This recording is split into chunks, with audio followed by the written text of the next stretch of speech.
Happy Sunday. It's about 6 a.m. here at the lake.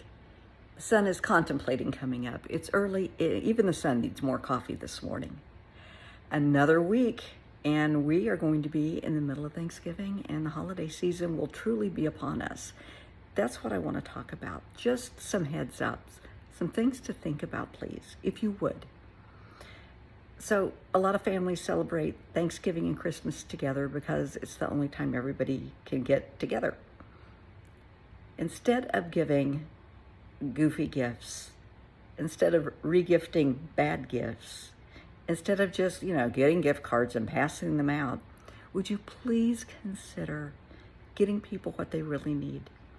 If everybody would just take the time this week and send out an email within the family or make a phone call and say, I need to know 3 things, not that you want, but that you need.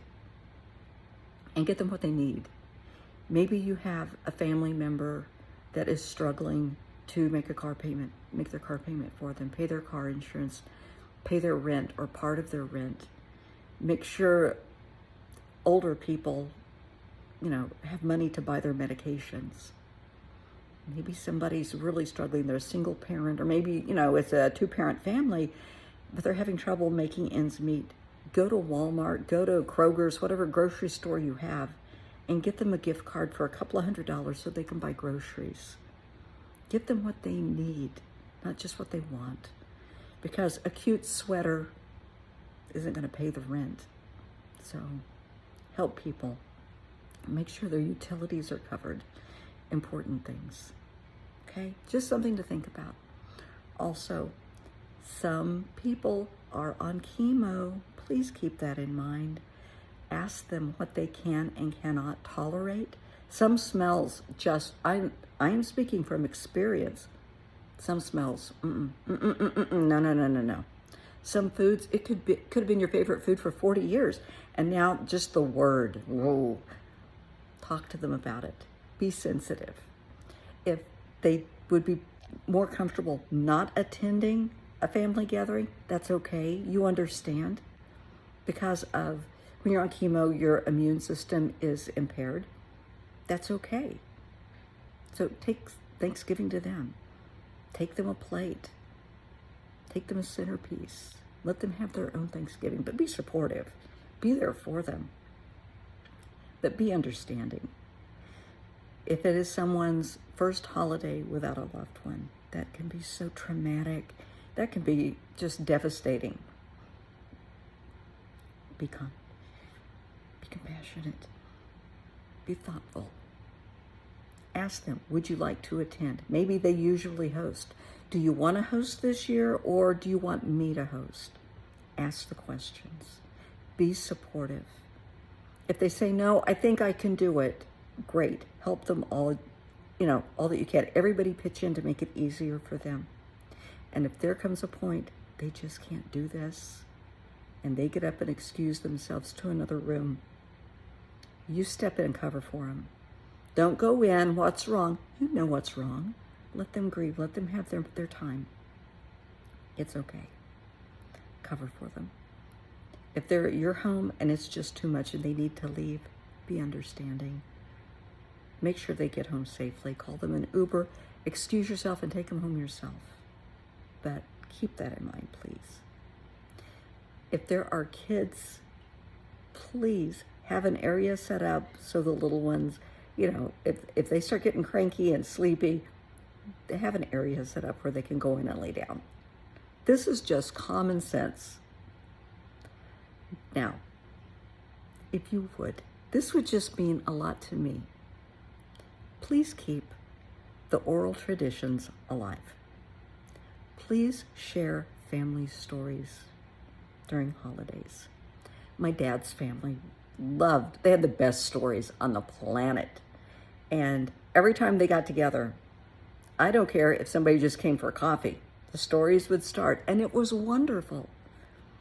These stories, the oral traditions, the folklore, that's what's going to keep the family alive. Because, sweetheart, someday we're not going to be here, and we're going to be part of that oral history. We're going to be part of those stories. So share the stories, sit around the table and, during dessert and share the stories, of your great, great, great grandparents and the struggles that they faced and overcame.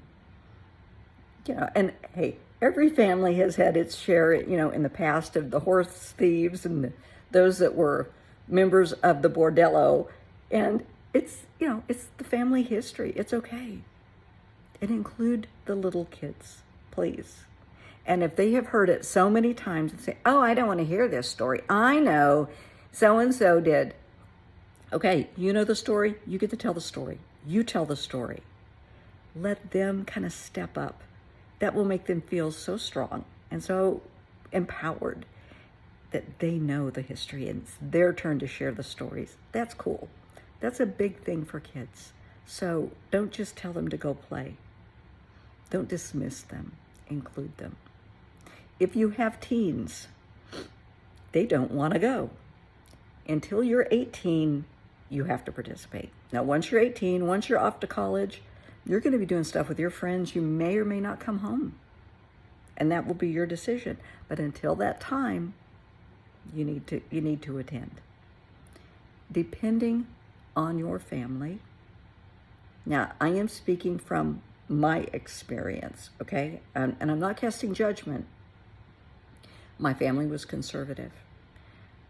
It was not cool to show up, with pink hair, nose piercings, all kinds of attention-seeking dress and attire.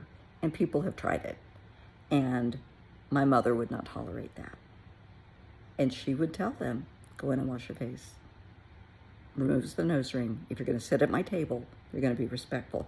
Yes, to you, it's your authenticity and it's, you being you. You're in somebody else's home. It's a holiday. Be respectful, okay? They're not asking a lot. One day, you can do this. I have faith in you. If in your family, everybody's a big hugger and a kisser and all that, not every child is comfortable with that. If a child has been molested, they don't want that.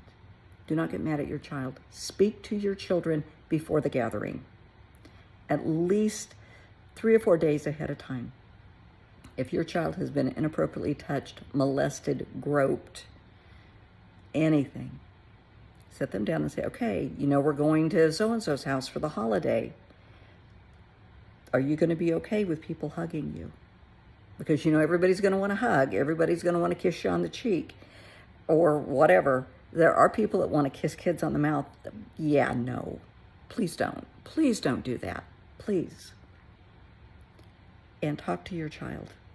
If they say, yeah, no, okay, you can always talk about shoulder hugs, handshakes, and fist bumps. And that's okay. And if your child decides they don't want to be hugged, they're not comfortable around someone, you support your child. Your loyalty is to your child, not to your aunt and uncle and grandparent or whoever. Your loyalty is to your child. You back up your kid.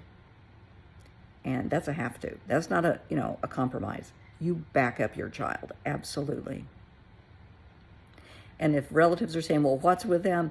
They're growing up and we're supporting this. Right now they're in the handshake phase and we're fine. Or he's into fist bumps or whatever, high fives. That's okay. Support your child. Be there for them. If someone is there that has inappropriately touched or molested your child, obviously they're not in jail where they should be. They're still at the family gathering. Keep your child as far away as possible. And let this individual know, stay away from my child. Do not look at my child. Do not speak to my child. Make my child invisible. Just ignore my child. Because if you ever do this again, I will personally call the police and make sure you are arrested. So many times, a family will enable and cover up for the pedophile, for the molester, for the rapist. Oh, he didn't mean to. Well, he's sick. He has a condition. Well, somebody did that to him when he was little. That does not, and I'm not saying this only happens to guys, but just he or she, because there are female pedophiles. don't care that it happened to them. That does not give them the right to pass that on. No, not to my child. If your child does not want to attend because this person is going to be there, that's fine. That is fine. See if you can let the child go to a friend's Thanksgiving. Don't let them stay home alone. Even though a lot of kids would love that idea of having the house to themselves, maybe you're going to have to stay home with them because they don't want to be around the pedophile. That's okay. And if anybody asks a question, you tell them why. If that person's going to be there, we're not. Because your loyalty is to your child, not to the pedophile. And if the family is hell-bent on protecting and defending the pedophile, well, maybe they need to do that without you. Just something to think about. Do not drink too much. Do not feel that you need to get high before you go just to get through it. No, don't. Do not get into confrontations and arguments. Just leave. You always have 3 options. React, shoot your mouth off and get punched. Respond, think about what you're going to say, shoot your mouth off and get punched, or just walk away. Honey, walk away. Some people aren't worth your time and energy. Don't ruin the holiday for everybody else because you're drunk, because somebody else is drunk. Make sure whoever is intoxicated gets home safely. Call an Uber. Take their keys. Do not let them drive, but make sure they get home safely. Okay? Let's make the holidays as tolerable as possible. Not everybody loves holidays. Some people are so excited to see everyone. Well, not everybody. If there have been altercations in the family, if there have been harsh words, and some people have been disinvited, uninvited, don't bring it up. Don't talk about this person behind their back. Let it go. And if other people start in, and this person isn't there to defend themselves, say that. Hey, they're not here to defend themselves. Let's pass on this, okay? Just some things to think about over the holiday. So get your shopping in and be patient, be kind, have a happy heart. Do something to make everybody's heart smile, even if it's just smiling at them. That counts. Talk to you later.